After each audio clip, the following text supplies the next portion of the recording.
মান পবিত্র কোরআন প্রত্যেকটা যুগের ব্যাখ্যা করে, বুঝবেন ভালো করে। কোরআনের অর্থ একরকম, বাস্তব আরেক রকম।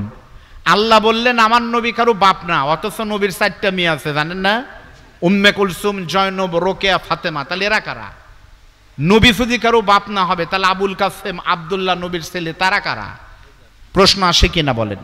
অর্থ কি বুঝবেন? এভাবে যদি বলি তাহলে কিছুক্ষণ চলবে তো। আল্লাহ বলতেছেন কারো বাপ না শব্দের অর্থ হলো আমার নবী শেষ নবী। আমার নবী কারো বাবা না এই কারণে বলেছি, নবীর ছেলে যারা ছিলেন, ছেলে ছিল না আল্লাহ নবীর? এখনো জান্নাতুল মুআল্লাতে আম্মাজান খাদিজার কবরের পাশে নবীর 2টা কলিজার টুকরা ছেলের কবর আমি নিজে দেখেছি, আপনারা দেখে আসবেন। নবীর প্রত্যেকটা ছেলে, মেয়ে না কিন্তু, ছেলেরা বড় হওয়ার আগে, পুরুষ হওয়ার আগেই কিন্তু মারা গেছে, তাই যায়নি? ছোট বয়সে মারা গেছে কেন? আচ্ছা বলেন তো, 5 বছরের 7 বছরের কোনো ছেলেকে আপনি বলবেন এটা পুরুষ, আপনি বলবেন এটা একটা বাচ্চা, তাই না? বাচ্চা, কৈশোর, তারুণ্য, যুবক, বৃদ্ধ, ঠিক না? তাহলে পুরুষ হতে হলে বয়স বাড়তে হয়। আল্লাহ তাআলা বলতেছেন আমার নবী কোনো পুরুষের পিতা হওয়ার আগেই নবীর প্রত্যেকটা ছেলেকে দুনিয়া থেকে খতম করে দিয়েছে। কারণ হলো আল্লাহ নবীর যদি ছেলে বেঁচে থাকতো, বড় বড় যোগ্য ছেলে, তাহলে মানুষের সন্দেহ হতো নবীর পরে নবীর ছেলে মনে হয় নবী হবে। সম্মানিত ভাইয়েরা যারা শুনছেন, পর্দার অন্তরালের মা বোনেরা, সুধীবৃন্দ, বিভিন্ন চ্যানেলে লাইভ টেলিকাস্টে সারা পৃথিবী থেকে যারা যুক্ত হয়েছেন সকলকে লক্ষ্য করে আমি সশ্রদ্ধ সালাম জানাচ্ছি আর একবার, আসসালামু আলাইকুম ওয়া রাহমাতুল্লাহি ওয়া বারাকাতুহু। এই মুহূর্তে শুনতে চাই আপনারা সকলেই কেমন আছেন? আজকের এই মাহফিল আসতে পেরে আপনারা খুশি না বেজার?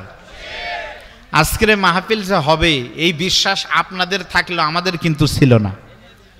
কারণ আজকে সারাদিনই বগুড়াতে রোদ, কিন্তু গুরুদাসপুর থেকে একজন বলল হুজুর মাহফিলে কি আসবেন? আমি বললাম কেন ভাই, আসবো কি আসবো না, হবে কি হবে না সেই যুগ তো আর নাই। বলতেছে না হুজুর খুব বৃষ্টি হচ্ছে। আমি বললাম বৃষ্টি হচ্ছে, কিন্তু এখানে এসে দেখলাম বৃষ্টি হলেও এমন একটি পরিবেশ আল্লাহ করে দিয়েছেন, তার মানে আল্লাহ পাক নিজেও চাচ্ছেন এই মাহফিলটা হোক, এই মসজিদটা হোক, যে আল্লাহ তাআলা আমাদেরকে প্রতিকূল আবহাওয়াকে অনুকূল করে দিয়া কোরআন শোনার ব্যবস্থা করে দিলেন। আমরা বৃষ্টি বন্ধের দোয়া কিন্তু করতেছি না, এটা করা ঠিকও না। আমাদের মনে আছে আল্লামা দেলোয়ার হোসেন সাইদি হুজুর একবার আমরা ক্যাসেটে শুনেছি, উনি রেডি হচ্ছেন মাহফিলে যাবেন, প্রচণ্ড বৃষ্টি শুরু হলো। আগের বক্তা ওয়াজ করতেছে আল্লাহ তুমি বৃষ্টি বন্ধ করে দাও। উনি মঞ্চে এসে বললেন বৃষ্টি বন্ধ করা খুব খারাপ, বৃষ্টি আল্লাহর রহমত, বন্ধ হলে মানুষের কি হয়? এবার নামাজ পড়েননি বৃষ্টির জন্য? এজন্য দোয়া করা হবে না বৃষ্টি বন্ধ করো, দোয়া করতে হবে আল্লাহ তোমার জমিন তো অনেক বড়, অনেক বড় জমিন, তুমি এই এলাকায় বৃষ্টি না দিয়ে তুমি অন্য এলাকায় দাও আল্লাহ। আমরাও দোয়া করে আল্লাহ পাক কোরআনের পাখির সে দোয়াটা কবুল করে আজকের মাহফিল শেষ হওয়া পর্যন্ত যেন বৃষ্টি না দেন, অন্য এলাকায় দেন, বলেন আমিন। আমরা দরুদ এবং সালাম পেশ করছি আমাদের সকলের নেতা, নেতাদেরও নেতা, পৃথিবীর শ্রেষ্ঠ মানব মুহাম্মদ রাসূলুল্লাহ সাল্লাল্লাহু আলাইহি ওয়াসাল্লামের প্রতি দরুদ পড়ছি, সকলে বলেন সাল্লাল্লাহু আলাইহি ওয়াসাল্লাম। প্রিয় উপস্থিতি, আমরা আলোচনা করব কোরআন থেকে, আপনাদের ধৈর্যের শ্রুতি যেন না ঘটে। আমরা সামান্য সময় আমি কথা বলবো। সুবহানাকা লা ইলমা লানা ইল্লা মা আল্লামতানা আলাইহি তাওয়াক্কালতু ওয়া ইলাইহি উনীব। আমরা বলে আমিন। আলোচনা যতক্ষণ হবে আপনাদের সম্মিলিতভাবে বলতে হবে এই আলোচনা কোথায় থেকে হবে? সরে বলেন। এখানে কোনো পার্টির আলোচনা হলে, দলীয় আলোচনায় কি আপনারা এত রাতে আসতেন ভাই? এটা এমন একটি কিতাবের আলোচনা, যে আলোচনা শুনলেও লাভ, পড়লেও লাভ, মানলে তো লাভ না, বরং ওমান দা ইলাইহি হাদা ফাকাদ হুদিয়া ইলা সিরাতিম মুস্তাকিম। আজকের এই মাহফিল থেকে কেউ যদি এই কোরআনের সাথে সম্পর্ক শুরু করেন, আপনার শেষ ঠিকানা নবী বলেছেন জান্নাতে যাবে। ধরে বলেন সুবহানাল্লাহ। এতদিন মাহফিল হচ্ছে, বলেন তো কিয়ামত পর্যন্ত মাহফিল হবে, তবু পবিত্র কোরআনের আলোচনা বক্তারা কি আলোচনা করে শেষ করতে পারবে ভাই? কত তাফসির, ইবনে কাসির, বাইদাবি, কাশাফ, জালালি, তারপরে তাফহিমুল কোরআন, মারিফুল কোরআন, কত তাফসির কিয়ামত পর্যন্ত হতেই থাকবে। তারপরেও তাফসিরের কোনো শেষ, লা তুহসা আজাইবুহু ওয়ালা তুবলা গারাইবুহু। কোরআন কোনোদিন পুরাতন হবে না, যুগ যত নতুন হবে কোরআনের ব্যাখ্যা তত আপডেট হবে। জোরে বলেন সুবহানাল্লাহ। এটা শেষ হবার নয়, আল্লাহ বলছেন। দেখেন আল্লাহ রাব্বুল আলামিন বলেন, قُل لَّوْ كَانَ الْبَحْرُ مِدَادًا لِّكَلِمَاتِ رَبِّي لَنَفِدَ الْبَحْرُ قَبْلَ أَن تَنفَدَ كَلِمَاتُ رَبِّي وَلَوْ جِئْنَا بِمِثْلِهِ مَدَدًا। কোরআনের আয়াত শেষ হলে কি বলতে হয় ভাই? এটা কি আপনাদের বলে দেওয়া লাগবে? আল্লাহু আকবার স্লোগান আমরা মনে করেছিলাম এই স্লোগান মনে হয় কোনো দলের স্লোগান। এই স্লোগানের উপরে বিভিন্ন সময় নিষেধাজ্ঞা এসেছে, কিন্তু দলীয় স্লোগান ভিন্ন আছে, যে স্লোগান কোনো সময় হয় কোনো সময় হয় না। কিন্তু আল্লাহু আকবার স্লোগান হলো নবীর স্লোগান, ইমানের স্লোগান। এই স্লোগানের কোনো শেষ হবে না। ধরে বলেন কথা ঠিক না বেঠিক? অর্থ কি? আল্লাহ রাব্বুল আলামিন বলেন, নবী বলুন, যদি সারা পৃথিবীর সমস্ত সাগরের পানিগুলো কালি হয় আর এই কালি দিয়ে আল্লাহর কোরআনের ব্যাখ্যা লেখা শুরু হয়, লিখতে লিখতে সব পানি এক সময় শেষ হবে, তবু আল্লাহ পাকের কোরআনের ব্যাখ্যা কোনোদিন শেষ হবে না। বলেন সুবহানাল্লাহ। শেষ হবে না। এটা এমন একটি কিতাব, আপনাদেরকে আমি দেখাই, এই দিকে তাকান। এখানে কথা বলা যাবে না ভাই। কোরআনের মুজিজা সম্পর্কে আমি ছোট্ট একটা বাংলা উদাহরণ দেই, দিকে তাকান। প্রতি 5 মাইল পর পর ভাষা আলাদা আলাদা। আপনাদের কি বিশ্বাস হয়? কবি সৈয়দ মুস্তফা আলী বলেছেন 5 মাইল পর পর ভাষার ঢং টান আলাদা। আপনারা কি মনে করেছেন সিংড়ার ভাষা গুরুদাসপুরের ভাষা একটু হলে কিন্তু কম বেশি আছে? নাই। এখানকার ভাষা আর বগুড়ার ভাষা কি একরকম? আপনি বগুড়ায় যাবেন, 2 বগুড়ার অরিজিনাল পার্টি যদি এক জায়গায় হয়, তাহলে বলে মামুতে আলু আলু কাউলে সোনাক্কে লি আলু, এই বগুড়া। আপনি যদি এখান থেকে চাপাইতে দেন, আমার মনে হয় আমি বিশ্ববিদ্যালয়ে কুষ্টিয়াতে পড়াশোনা করি, তখন এসেছিলাম চাপাই নবাবগঞ্জের কানসাটে। গাড়ি থেকে নামলাম, 2 জন জোরে এসে বলতেছে, আপনি কি আব্দুল বাড়ি রশিদি? জি। আমি বললাম হ্যাঁ। হুজুর আসসালামু আলাইকুম। চাপাই যাবেন, যত বড়ই হুজুর হোক, আগে শালা তারপরে হুজুর। ওরা সালা বলতে পারবে না, বলে আসসালামু আলাইকুম। আপনাদের পাশে মনে হয় পাবনা, চাটমোহর। পাবনাতে গেলে ওদের ভাষা হলো, গেদা কোনে গেছিলি? বলে সহের বিদিন। কি কামে গেছিলি? কয় গুরদি উরুম মুরুম খায়া লায়ামায়া কুরহির বাচ্চা নিয়ে তারপর আসতেছি। ও কোনে? কয় তাক্কিজিন। এটা পাবনার ভাষা। সিরাজগঞ্জে যাবেন, কাছিকাটা পার হয়ে উল্লাপাড়া সেদিন মাহফিল। কেউ বলে না সিরাজগঞ্জ, বাড়ি কথায় বলে হিরাজগঞ্জ। কেউ বলে না টাকা, সবাই বলে টেহা। কেউ বলে না ভাই, সবাই বলে বাই। এই যে ভাষার একটা রকমারি অবস্থা। আর নোয়াখালী যদি যান, তাহলে তো আপনার আত্মহত্যা ছাড়া উপায় নাই। আল্লাহ জানে কি অবস্থা। নোয়াখালীর যত শিক্ষিত লোক হোক, হয় তার ভাষায় সমস্যা, না হলে চেহারার ভিতর সমস্যা। খেলা হবে, সেই নেতার দিক তাকায় দেখেন কি অবস্থা। 5 মাইল পর পর ভাষার সুর আলাদা, পরিবর্তন হবেই। কিন্তু আল্লাহকে সাক্ষী রেখে বলতেছি, সারা পৃথিবীতে একটা ভাষা একই রকম। আমি মক্কা মদিনায় গিয়ে দেখেছি, কাবা শরীফের ইমাম শেখ আল্লামা আব্দুর রহমান সুদাইসি হাফেজাহুল্লাহ যখন তেলাওয়াত করে, ওনার কোরআন তেলাওয়াত শুনে কি নোয়াখালী, কি বগুড়া, কি নাটোর, কি গুরুদাসপুর, সারা পৃথিবীর হাজিরা তেলাওয়াত শুনে চোখের পানি ফেলাতে ফেলাতে যায় নামাজ ভিজে দেয়। তার মানে 5 মাইল পর পর ভাষার পরিবর্তন ঠিক, কিন্তু কিয়ামত পর্যন্ত যেখানে আল্লাহর নাম উচ্চারণ হয় সেখানকার ভাষা জের জবর পর্যন্ত পরিবর্তন নাই, একই রকম। সেই কিতাবের নাম হলো চিরন্তন মুজিজা মহাগ্রন্থাল কোরআন। জোরে বলেন সুবহানাল্লাহ। সেই কোরআন থেকে আমি একটি টপিক নিয়ে আলোচনা করতে চাই আপনাদের উদ্দেশ্যে। এটা সিরাতের মাস, প্রচুর সিরাত মাহফিল হচ্ছে সাংগঠনিকভাবে, বিভিন্ন প্রোগ্রাম। আমাদেরই তো মনে হয় 20টা পার হয়ে গেল। তো সিরাতের উপর আলোচনা করব না, আমি সংশ্লিষ্ট একটি আলোচনা করব। নাম হলো, আলোচনার টপিক হলো খতমে নবুওয়াত। বিষয়ভিত্তিক আলোচনা হলেই ভালো হয়, তাই না? কি খেলেন? আপনি বলবেন হুজুর মহিলাদের অফ করবেন, না হুজুর পর্দার অফ করবেন, না হুজুর এই অফ করবেন। সব খামু খামু খামু, পরে দেখবেন একটাও খেতে পারেন নাই। রোজার দিন আসর পর মনে হয় আজকে এই খামু সেই খামু। বাড়িতে বউকে বলতেছেন 10 লিটার পানি ফ্রিজ থেকে বের করো, শরবত বানাও 15 লিটার, সব খামু। কিন্তু ইফতার করে এক গ্লাস পানি খাওয়ার পরে সব খামু পরেই থাকে, আর খাওয়া যায় না। একটা খান, একটা শোনেন, ভালো করে বিষয়টা বুঝেন। আমাদের আলোচনার বিষয়ের নাম হলো খতমে নবুওয়াত। জোরে বলেন নাম কি? খতমে নবুওয়াত শব্দের অর্থ হলো আল্লাহর নবী শেষ নবী। এটা আমরা কি জানি? এটা আমরা প্রমাণ করব নবী কেমনে শেষ নবী হলেন। এর ভিতরে বহু কথা আছে, আমার সঙ্গে জবান খুলে মহব্বতে একটু পড়ুন। আউযু বিল্লাহি মিনাশ শাইতানির রাজীম।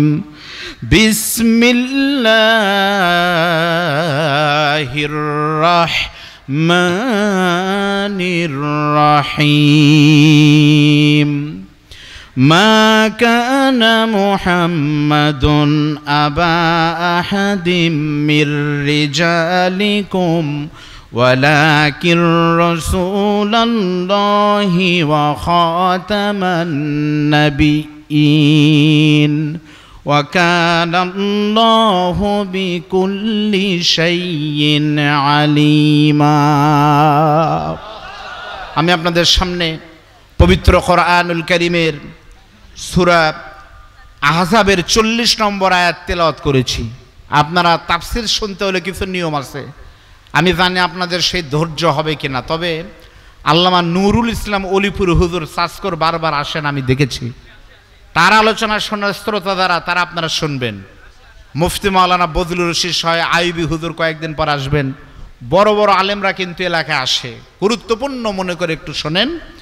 আল্লাহ তাআলা এই আয়াতে বলতেছে, মুহাম্মদ সাল্লাল্লাহু আলাইহি ওয়াসাল্লাম তোমাদের ভিতরে কোনো ব্যক্তির পিতা নয়, বরং তিনি আল্লাহর রসুল এবং শেষ নবী।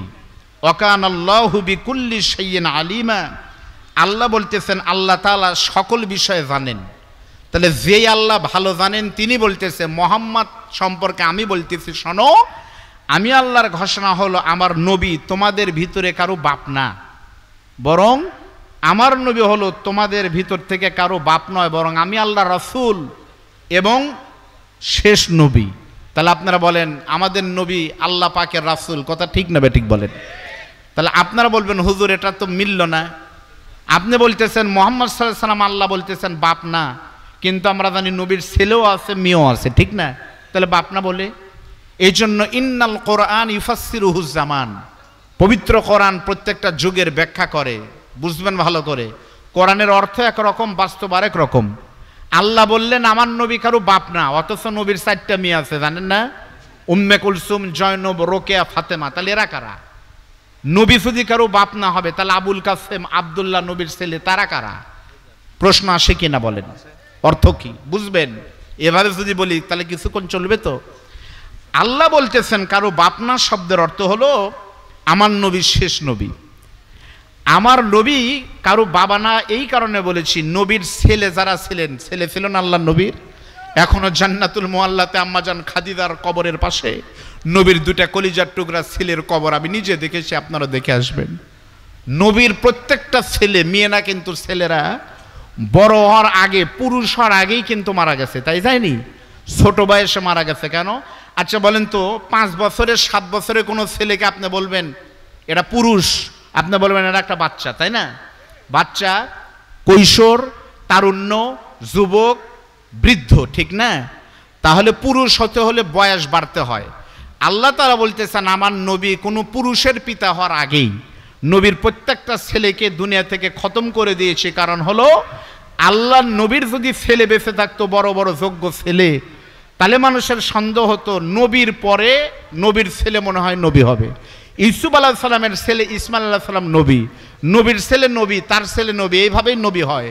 পৃথিবীর মানুষ যেন বুঝতে না পারে তাহলে নবীর পরে মনে হয় নবীর ছেলে আবুল কাসেম মনে হয় নবী হবে।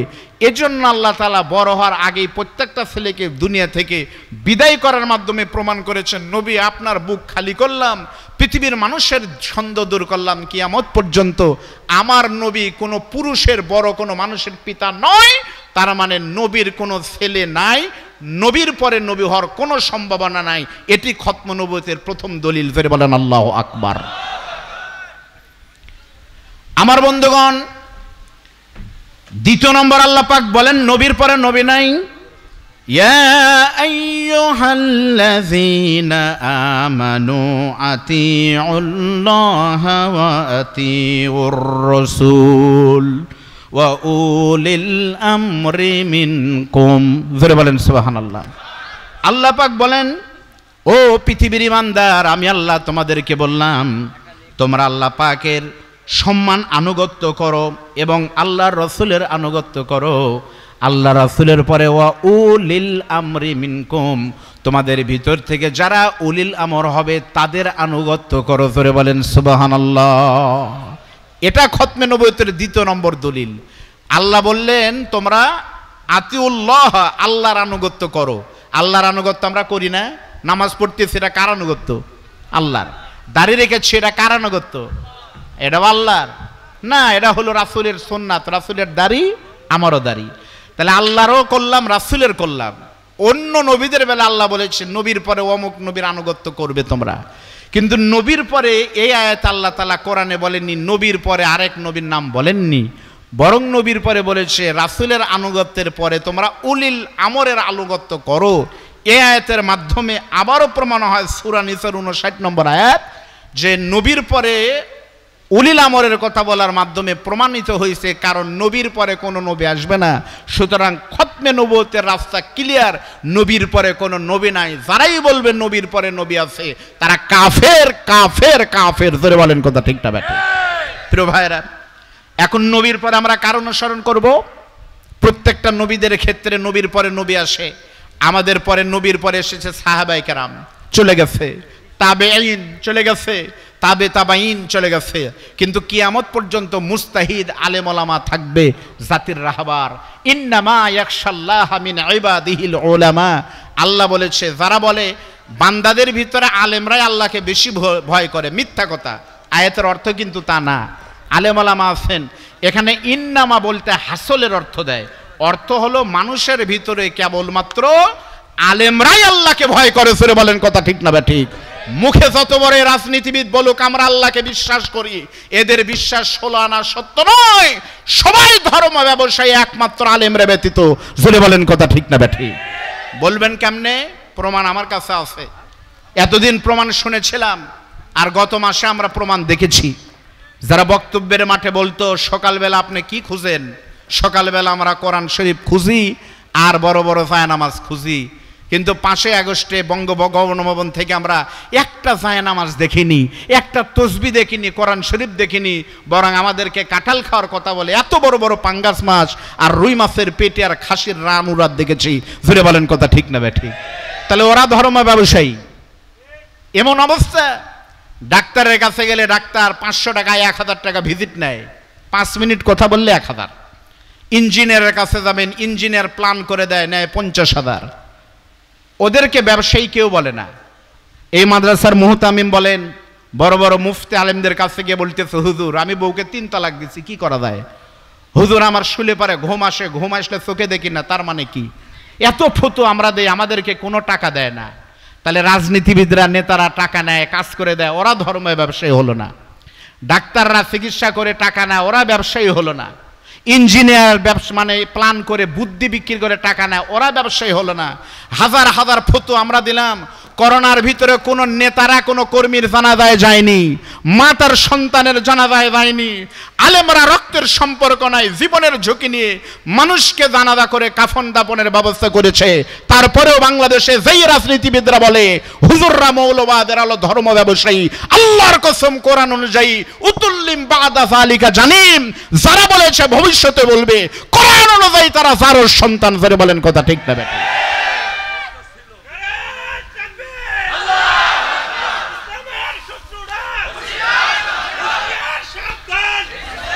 দাঁড়ান জানান ভাই, আমি খেয়াল করলাম দি face index of mind morning shows day, এই ভাই তাকবির দিল, বউ ভাই চুপ করে আছেন।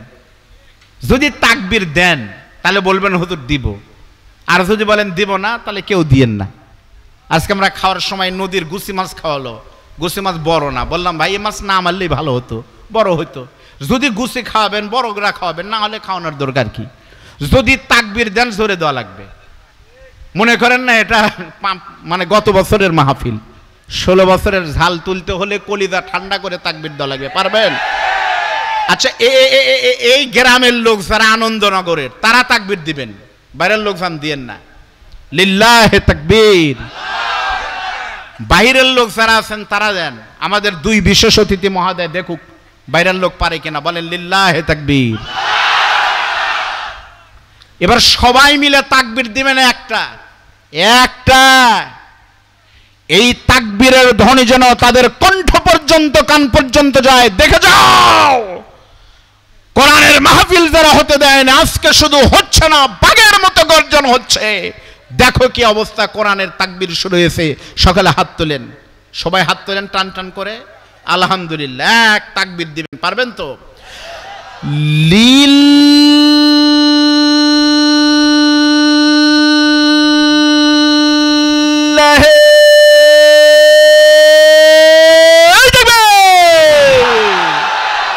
নারায়ে তাকবীর। আল কোরআনের আলো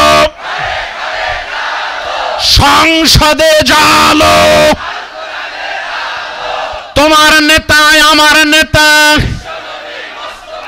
কোরআন আছে যেখানে, কোরআন নাই যেখানে,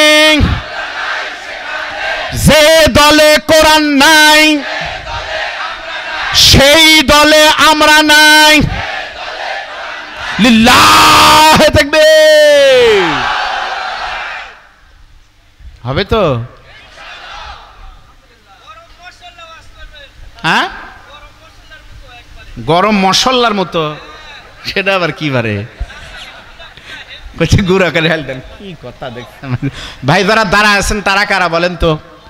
এখানে আসার সময় আমাকে 2-3 জন আমার কানে এসেছে, বলতেছে বদরুল রশিদ হুজুরকে আসছে, হুজুরা মিস করে। এই কথা তারা বলেছেন, তারা নেপথ্যের খবর জানেন না, আয়না ঘরের খবর কেউ যেমন জানতো না। আলেমরা মিস করেছে এই কথা তারা বলবেন, তহমত দিচ্ছেন। আলেমরা মিস করে নাই, বরং আবু জেলের গোষ্ঠী আসতে দেয় নাই। জোরে বলেন কথা ঠিক না বেঠিক? সবাই বসে যান। হুজুর আসে নাই এই কথা বললে আপনাদের গুনাহ হবে। অনেক আগেই এসেছে, ওয়াজও শুনতেছে। সন্দেহ কেন করবেন?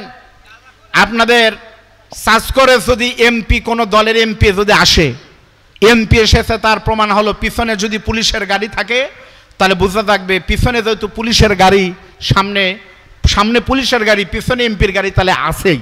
পুলিশ যেহেতু পুলিশের গাড়ি নিয়ে এসেছে, এমপি ছাড়া তো আর আসে নাই। তা আপনাদের কি বিশ্বাস? জামাই যেহেতু এসেছে, শ্বশুর ছাড়া এসে পিটন খামো আমি? শ্বশুর সাথে নিয়ে এসেছি। আপনারা বসেন। তাহলে আমাদের আলোচনার বিষয়ের নাম হলো খতমে নবুওয়াত। যেটা বলেন কি নবুওয়াত? আলহামদুলিল্লাহ।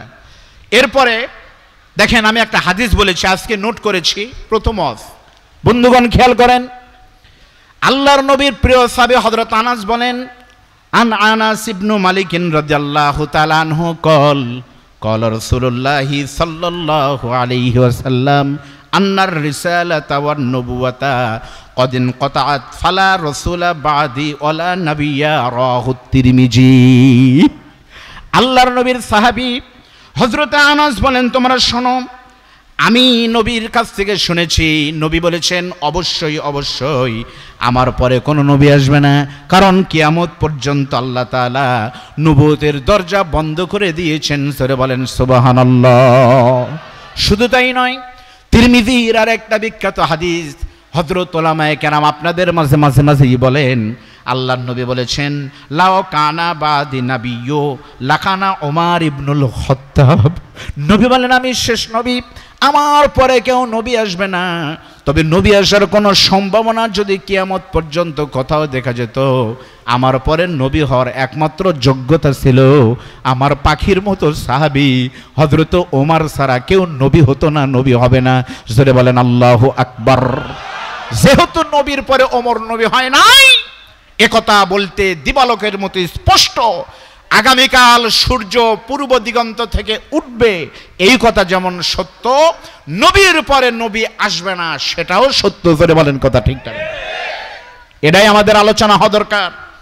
এরপরে আমি আপনাদেরকে বলবো নবীর মর্যাদা কি। খেয়াল করেন আমার বন্ধুগণ, আমার নবী বিশ্বনবী সাধারণ কোনো মানুষ নয়। নবী সম্পর্কে আল্লাহ তাআলা বলতেছেন ওয়া ইন্নাকা লাআলা খুলুকিন আযীম। নবী আপনার চরিত্র হলো আজিম চরিত্র। ধরে বলেন আল্লাহু আকবার। আজিম কাকে বলে খেয়াল করছেন আপনারা? মানুষের চরিত্র তিন প্রকার। কথা বলেন কয় প্রকার? একটা হলো দুই প্রকার মানুষের চরিত্র। একটা হলো পাবলিক ক্যারেক্টার আর একটা পার্সোনাল ক্যারেক্টার।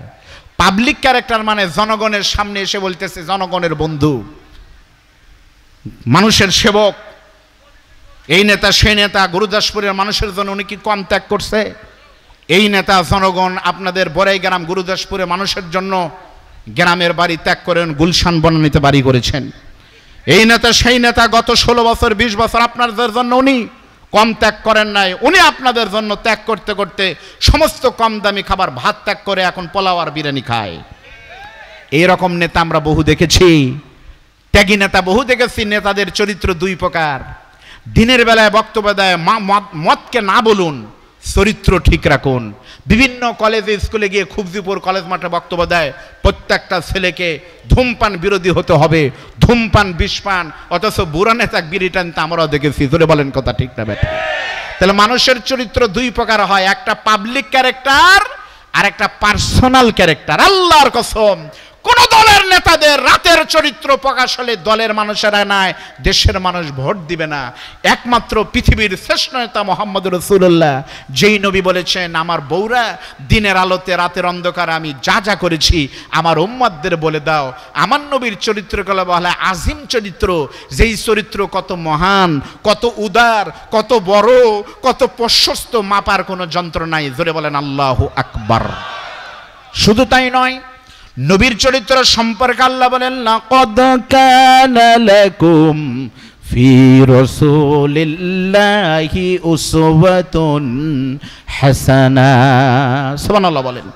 আল্লাহ পাক বলেন নবী এই পৃথিবীতে যত মানুষ এসেছে সমস্ত মানুষের ভিতরে আপনার চরিত্র পৃথিবীর সমস্ত মানুষের জন্য আমি উত্তম করেছি। বলেন আল্লাহু আকবার। আমার নবীর থেকে শ্রেষ্ঠ মানুষ কি পৃথিবীতে আছে ভাই? আপনাদের কথা বলি, এখন ইউটিউবে সব দেখা যায়। ইউটিউবে গেলে লন্ডন মিউজিয়াম আপনারা লেখেন, এখনই সার্চ দেন London museum. London museum, London খ্রিস্টানদের দেশ। ওখানে মিউজিয়ামের গেট দিয়ে ভিতরে ঢুকলেই রিসিপশনে বড় করে ইংরেজিতে শ্বেত পাথরে দিয়ে লেখা আছে as a father, as a teacher, as a lawyer, as a leader, the prophet Mohammad Superman of the world.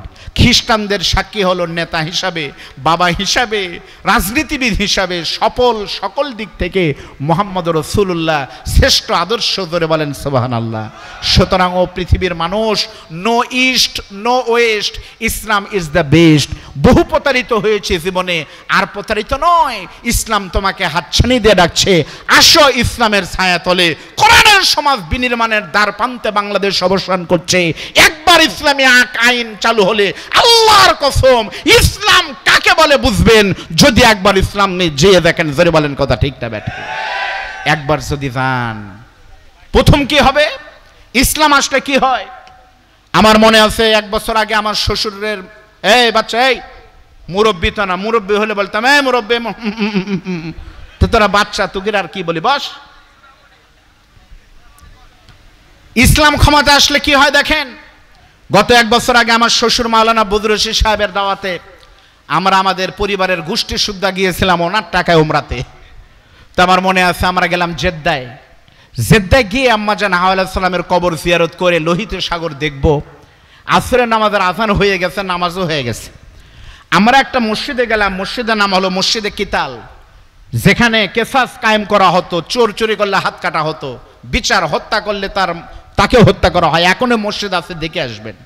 বাংলাদেশে যদি ইসলামী আইন চালু হয়, বাংলাদেশে হয়তো বাইতুল মোকাররমের দক্ষিণ গেটে চোর চুরি করলে হাত কাটা হবে, এটা ওই রকম হবে। জোরে বলেন কথা ঠিক না বেঠিক?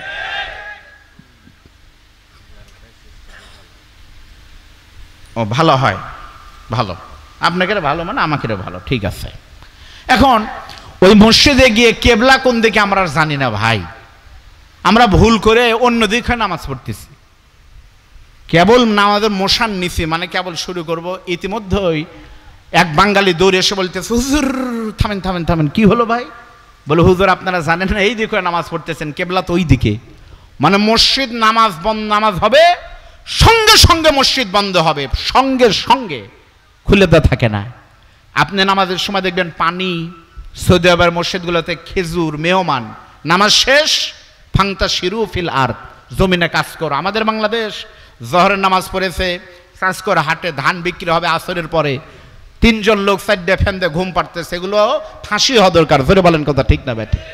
তো আমরা তাড়াতাড়ি করে ভয়ে চেয়ে কেবলা পরিবর্তন করে নামাজ পড়তেছি। বাঙালি বলতেছে, হুজুর আল্লাহ না করুক যদি নামাজ ওই দিক হয়ে পড়তেন, আর যদি এটা দেখতো পুলিশ, যদি হাত পা ধরে ছাড়িয়ে দিত, তাও 1 মাস জেলে থাকাই লাগতো। কেন? বলতেছে আল্লাহকে সেজদা দিবেন অন্য দিক হয়ে, এটা ওরা মানতে পারে না, আল্লাহর ব্যাপারে ওরা সিরিয়াস, এই মাথা নত হবে কেবল আল্লাহর কাছে। দেখছেন, অন্য মানুষ তো দূরের কথা, কেন ওই দিক হয়েছেন, এই 4 ইঞ্চি কপাল যদি নত হয় আল্লাহর দিকে হবে। এইটুকুন যারা সহ্য করে না, ওনারা যদি আমাদের বাংলাদেশে এসে চলন বিল ঘুরতে গিয়ে ঘাইসা পীরের মাজার দেখে, তাহলে কি হতো বলেন? এজন্য আমার বাংলাদেশে যদি ইসলাম আর কোরআনের রাষ্ট্র বিনির্মাণ হয়, সর্বপ্রথম সমস্ত শিরক আর বেদাতের মাজারগুলো ভেঙ্গে গড়িয়ে দেওয়া হবে। ধরে বলেন কথা ঠিক না বেঠে? পাগলের মাজার, সালা বাবা, তেনা বাবা, গাঁজা বাবা, হিরোইন বাবার মাজার হয়, লক্ষ লক্ষ কোটি কোটি টাকা সেখানে বিগত সরকারের গত 50 বছরের বিভিন্ন দলের বরাদ্দ দিয়েছে। দুঃখজনক, বাংলাদেশের মসজিদ আর মাদ্রাসা করতে গেলে ভিক্ষার হাত পাততে হয়। খোদার কসম, এদেশে কোন রাষ্ট্র যদি কায়েম হয়, মসজিদের জন্য সাসকর বাজারে মাদ্রাসার ছাত্র টাকা তুলবে না। এদেশের প্রাইমারি 25,000 স্কুল যদি একদিনে সরকারিকরণ হয়, একদিনে বাংলাদেশের সমস্ত ইত্যাদি মাদ্রাসা, কওমি মাদ্রাসা, মসজিদের মাদ্রাসা সরকার দিবে রাষ্ট্রের টাকায়। ফিরে বলেন কথা ঠিক না বেঠি? কিন্তু এ জায়গায় যাওয়া লাগবে। মন খারাপ করলেন? আমার বন্ধুগণ খেয়াল করেন, আল্লাহর নবী বলেন, আমার পরে আমি নবী, আমার পরে কোনো নবী নাই। নবীর চরিত্র কেমন? আমি একটা হাদিস বললে আপনারা চোখের পানি ধরে রাখতে পারবেন না। আল্লাহর নবীর বিখ্যাত সাহাবী হযরত আনাস বলেন, আনাস বিন মালিক রাদিয়াল্লাহু তাআলা আনহু قال رسول الله খতামতু রাসূলুল্লাহি সাল্লাল্লাহু আলাইহি ওয়াসাল্লাম 10 সিনিন। হযরত আনাস বলেন, রে পৃথিবীর মানুষ তোমরা শুনে না, আমি আনাস আল্লাহর নবী বিশ্ব নবীর খেদমত গত 10 বছর ধরে খেদমত করেছি। ইসলামের সম্মতিক্রমে কাদিয়ানীদেরকে কাফের ঘোষণা করা হয়েছে এবং এই 104টি দেশের কোনো মানুষ কাদিয়ানীদের সঙ্গে লেনদেন করে না, উঠা বসা করে না, বসবাস করে না। তারা বলেছে কাদিয়ানীদের সাথে বিবাহ কেউ দেয় না। কাদিয়ানীরা মারা গেলে মুসলমানদের কবরস্থানে তাদেরকে দাফন করতে দেওয়া হয় না। 1974 সনে পাকিস্তানে কাদিয়ানীদেরকে অমুসলিম ঘোষণা করে প্যানেল কোড আইন তৈরি করেছে। কেউ যদি কাদিয়ানীদের বংশ হয়, তাকে আন্তর্জাতিকভাবে, রাষ্ট্রীয়ভাবে তাকে শাস্তি নিশ্চিত করে ফাঁসি দেওয়া হবে। এই সমস্ত পৃথিবীতে যখন আইন চলছে, 1983 সালে কাশ্মীরে কাদিয়ানীদেরকে কাফের ঘোষণা করা হয়েছে। এছাড়াও সৌদি আরব, আরব আমিরাত, তুরস্ক, আফগানিতে, তুরস্ক সমস্ত দেশে কাদিয়ানীদেরকে কাফের ঘোষণার আইন পাশ করা হয়েছে। কিন্তু বিগত 50 বছর বাংলাদেশ হওয়ার পর থেকে এদেশের সমস্ত আলেম ওলামার প্রাণের দাবি কাদিয়ানীদেরকে কাফের ঘোষণা করতে হবে। কিন্তু কেন কাদিয়ানীদেরকে কাফের ঘোষণা করতে করতে ফানাই ফানাই করতে হয়, এর জবাব আজকে ডক্টর ইউনূস আপনাকেও দিতে হবে। ধরে বলেন কথা ঠিক না বেঠে? এই কাদিয়ানীদেরকে অমুসলিম ঘোষণা করতে গিয়ে আল্লামা দেলাওয়ার হোসেন সাইদ অপমানের সম্মুখীন হয়েছেন। এই কাদিয়ানীদেরকে কাফের ঘোষণা করতে গিয়ে মুফতি আমিনী রহমাতুল্লাহর দাড়ি ধরে পুলিশেরা পিটিয়েছে। এই কাদিয়ানীদের অমুসলিম ঘোষণা করার দাবিতে শাইখুল হাদিস আল্লামা আফিজুল হক রহমাতুল্লাহকে মাথা ফাটানো হয়েছে।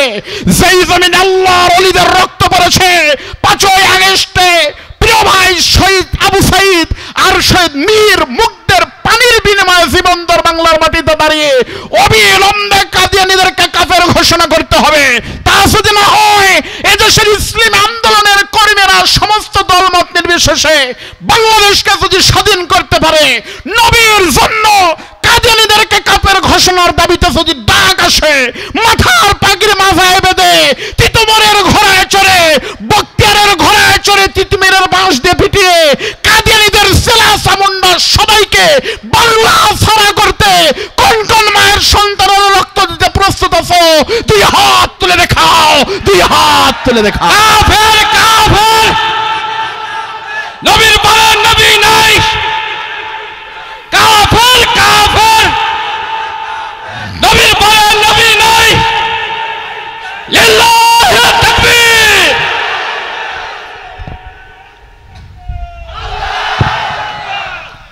আপনারা মন খারাপ করলেন? এই দাবি সবার, এই দাবি বাংলাদেশের সবার।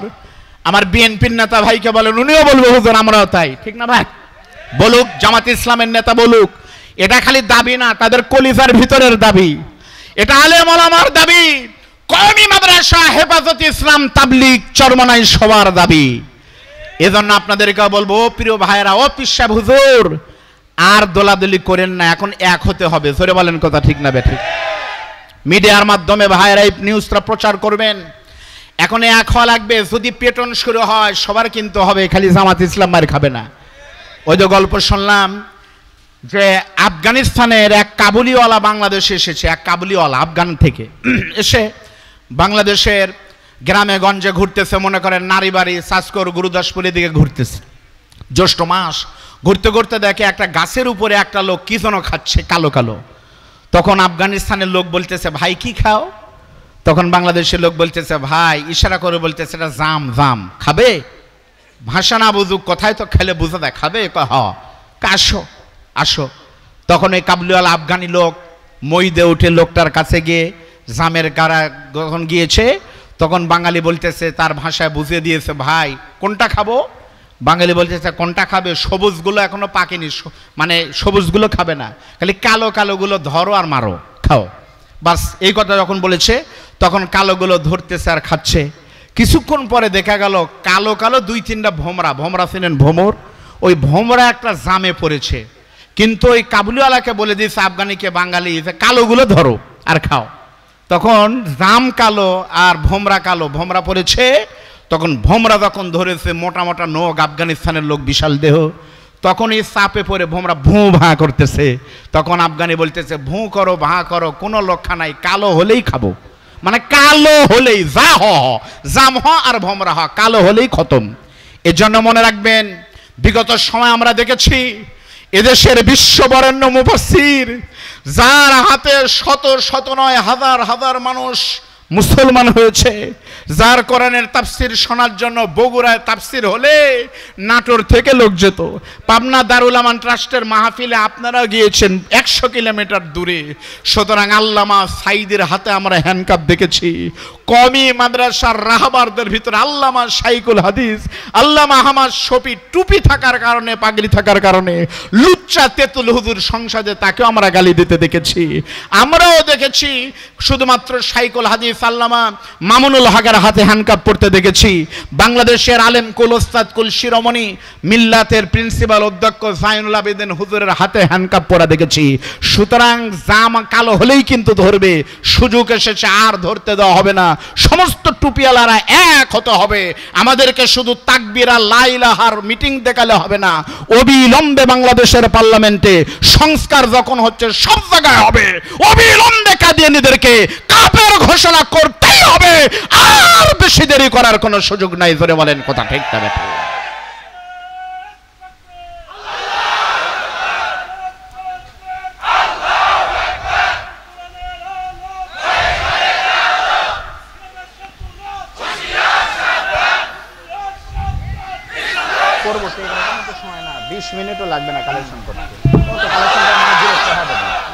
মন খারাপ করলেন? আমার ওয়াজ কিন্তু হয়ে গেছে।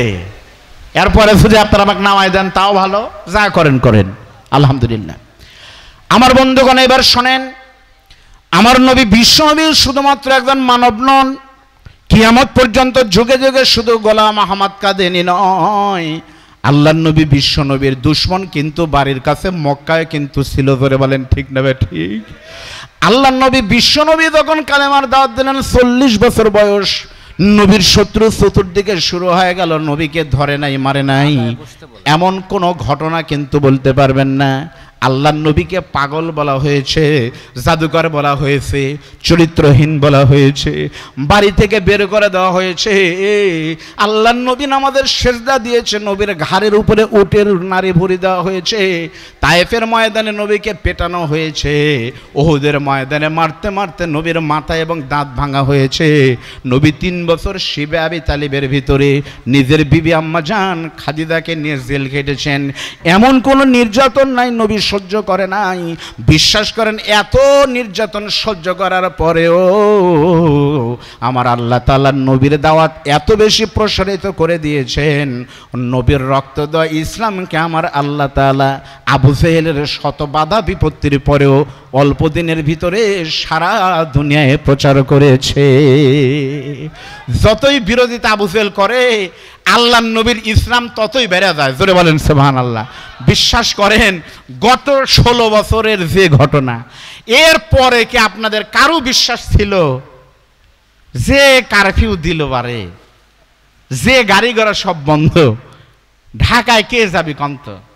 ঢাকায় কে যাবে? কে জানতো? কে জানতো? বিশ্বাস করেন, আল্লাহর কোরআন সামনে 4 তারিখেও যখন প্রত্যেক দিন এদেশের সবার মতো আলেম ওলামা গিয়েছে, আমরাও আলেম ওলামা রাজপথে, বগুড়াতে রাজপথে যখন সারাদিন সন্ধ্যা পর্যন্ত থেকে পরের দিন ঘোষণা আসলো 11টায়, বৃষ্টি শুরু হলো, আমরা বনানীতে গিয়ে দেখি 5-7 জন লোক। কে যাবে ঢাকা? হাজার হাজার মানুষ, কোথায় কি যে কারফিউ, কে জানতো? 11টা পর্যন্ত সব ঠিক, 12টা পর্যন্ত ঠিক।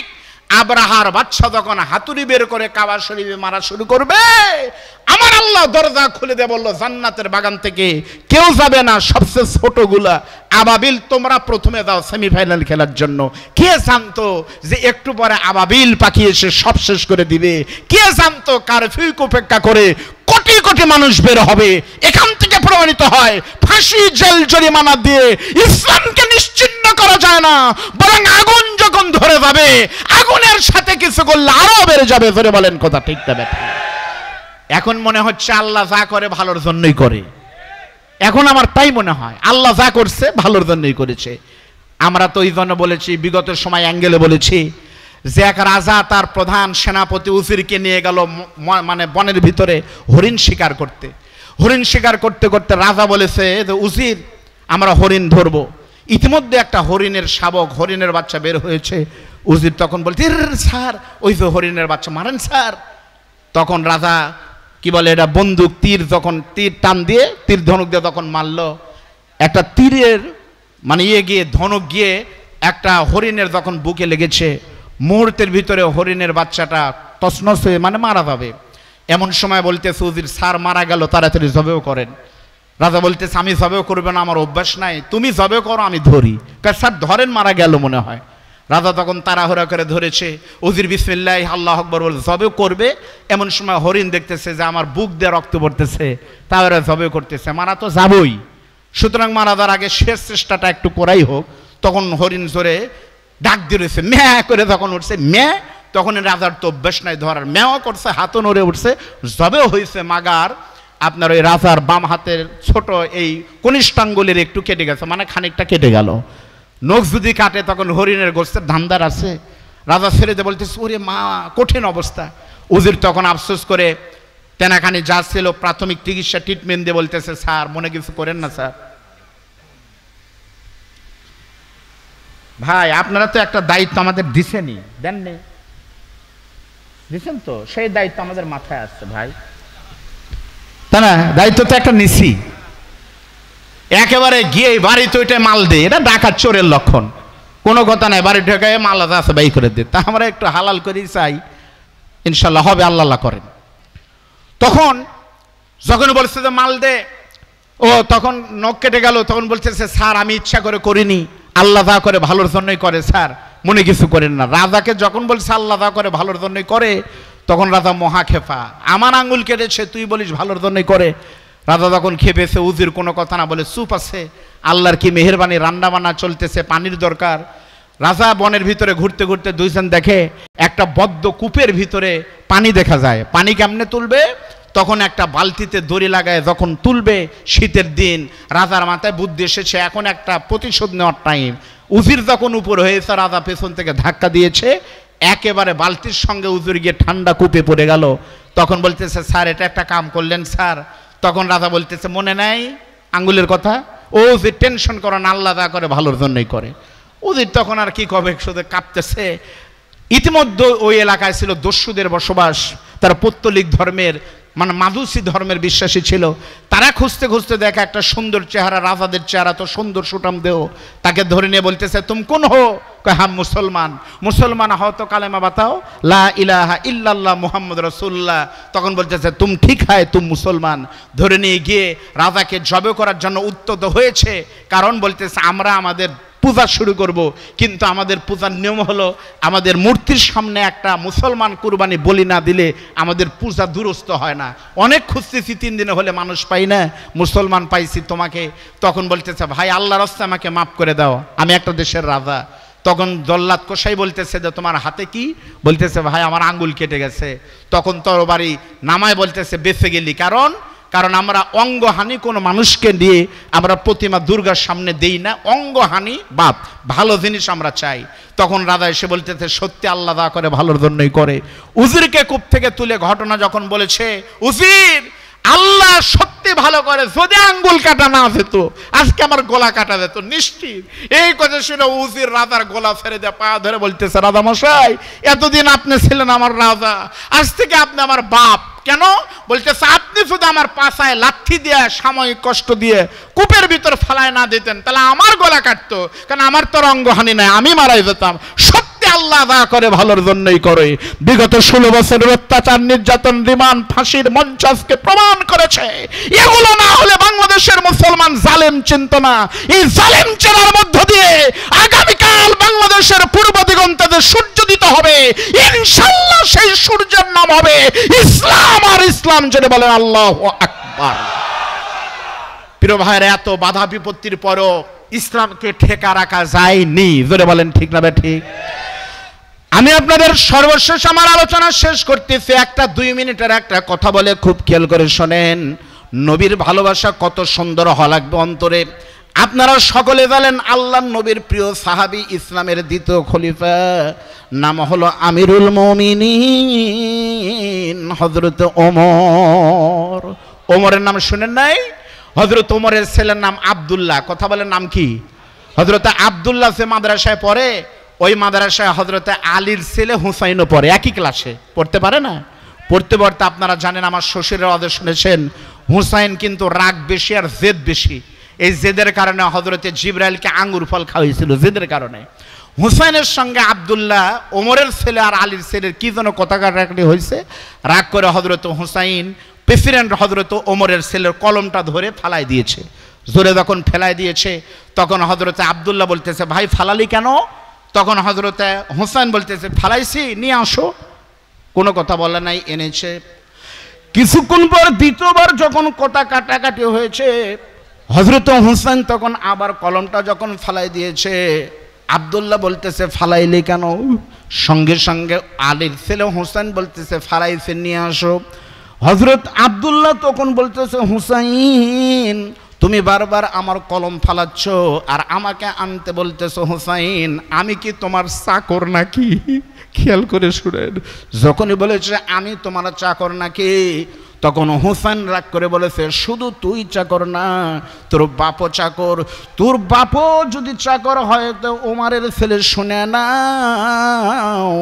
তোমার বাবা শুধু চাকর, তুমিও চাকর, তার মানে তুমি হলে গোলামের বাচ্চা, গোলাম। যখনই বলেছে এই তুই গোলাম, তুই খালি চাকর না, তোর বাবা আমার চাকর, তুই চাকরের বাচ্চা চাকর। আব্দুল্লাহ বলতেছে আমি খলিফার ছেলে, কয় যা চাকরের বাচ্চা যা। সঙ্গে সঙ্গে আব্দুল্লাহ দৌড়ে গিয়ে অর্ধ পৃথিবীর খলিফা হযরত ওমরকে বলতেছে বাবা আমাকে হুসাইন গোলামের বাচ্চা বলেছে। হযরত ওমর জুমার দিন হাজার হাজার মানুষের সামনে ঘোষণা দেয় আজকে মদিনায় ওমরের ছেলের অভিযোগে আলীর ছেলের বিচার হবে। নামাজের পরে হযরত ওমর হুসাইনকে ডাক দেয়, বলতেছে হুসাইন তুমি নাকি বলেছ আমার সন্তানকে গোলামের বাচ্চা গোলাম। সঙ্গে সঙ্গে বলতেছে বলেছে, কারণ হলো ও আমিরুল মুমিনিন, আমি শুনেছি আমার বাবার কাছ থেকে, সাহাবীদের কাছ থেকে, আমার নানা যতদিন বেঁচে ছিলেন, আমার নানা যদি বলতো পানি পান করব, সবার আগে আপনি দৌড়ে গিয়ে পানি এনে আমার নানার সামনে চাকরের মতো দাঁড়িয়ে থাকতেন। আমার নানা যখন মসজিদে ঢুকতেন, আপনি কিন্তু খলিফা ছিলেন না, তখন জুতা নিয়ে নানার পাশে পাশে চাকরের মতো ঘুরতেন। বলেন তো কথা সত্য না মিথ্যা? সঙ্গে সঙ্গে ওমর বলতেছে, সত্যি আমি তোমার নানার চাকর ছিলাম। সত্যি যদি আপনি আমার নানার চাকর হন, আমি সেই নবীর কলিজার টুকরা নাতি, আমার শরীরের ভিতরে সেই নবীর রক্ত, তাহলে আপনি যদি আমার নানার চাকর হন, আপনার ছেলে কি চাকরের বাচ্চা? চাকর নয়। সঙ্গে সঙ্গে হযরত ওমর হাউমাউ করে কাঁদতেছে আর বলতেছে, একটা কলম আনো আর ছোট্ট একটা কাগজ আনো। কাগজ আর কলম এনে বলতেছে, হুসাইন, এই কাগজে তুমি লিখে দাও, গোলামের বাচ্চা গোলাম, আমিও গোলাম তোমার নানারও, তুমিও, আমিও, আমার সন্তানও গোলাম। হুসেন যখন লিখে দিয়েছে, সঙ্গে সঙ্গে ওমর বলতেছে, আমি যেদিন মরে যাব, আমার কাফনের কাপড়ের ভিতরে তোমরা এই লেখাটা দিয়ে দিবে। হাসর নাসর যখন শুরু হবে, আমি নবী আর আল্লাহর সামনে গিয়ে বলবো, মনিব, আমি ওমরের কোনো আমল যদি তোমার পছন্দ না হয়, হযরত হুসাইনের ছোট্ট সার্টিফিকেট, গোলামের বাচ্চা গোলাম, এই নবীর গোলাম, এই ওসিলায় আজকে কিয়ামতের দিন তুমি আমি ওমরকে মাফ করে জান্নাতি করে দাও। কিয়ামতে কোনো পরিচয়ের দরকার নাই, নবী দাঁড়িয়ে থাকবেন আল্লাহর কাছে। আমার আল্লাহর নবী যদি খালি ইশারা করে বলে, আল্লাহ এটা আমার উম্মত, সত্যি বলতেছে, যদি আঙ্গুলের ইশারা করে, ওই মানুষই জান্নাতি হয়ে যাবে। আমরা চাই কিয়ামতের দিন ওই ইশারা, ওই সুপারের জন্য আল্লাহ আমাদেরকে নসিব করে ধরে বলেন আমিন। আজকে কেউ নাই, নবী নাই, নবীর নাতি নাই, জামাই নাই, কেউ নাই, কিন্তু নবী রেখে গিয়েছে মসজিদ আর মাদ্রাসা। ধরে বলেন কথা ঠিক না ব্যাটি? প্রিয় ভাইরা আমার, এখানে অনেক মানুষ আছেন, আজকে প্রচণ্ড বৃষ্টি যদি হতো, আপনারা কিন্তু এখানে আসতেন না, থাকতেন না, এখান থেকে আপনি দৌড়ে পালাতেন। কিন্তু একজন বলেন তো, আপনাদের যাদের মা কবরে গেছে, বৃষ্টি হচ্ছে, ঢল হচ্ছে, বন্যার পানি কবরে ঢুকতেছে, আপনি দৌড় মারতেছেন, আপনার মা কি দৌড়াতে পারতেছে? একবার চিন্তা করেন তো মার কবরের কি অবস্থা। একটা কথা মনে রাখবেন ভাই, আমি আপনাদের এলাকার ছেলে, আমার বাড়ি নাটোর, আমার এই কথাগুলো আমার কলিজার ভিতর থেকেই বলতেছি, বিশ্বাস করেন, সত্যি বলতেছি।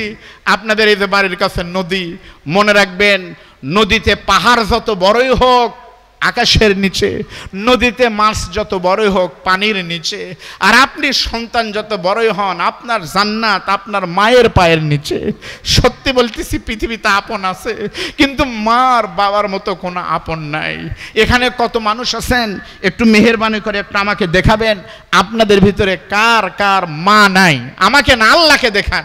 সত্যি আপনার মা কবর থেকে দেখতেছে, হাত তুল। আল্লাহ, কত মানুষের মা নাই। আমার মেয়র সাহেবেরও মা নাই, হাত নামান। আমার আমির সাহেবেরও নাই। এবার একটু হাত তোলেন তো, কার কার বাবা নাই? আহারে, ওই দলে আমিও আছি ভাই, আমারও বাবা নাই। আজকে ৬-৭ বছর হলো বাবা হারিয়েছে, হাত নামান।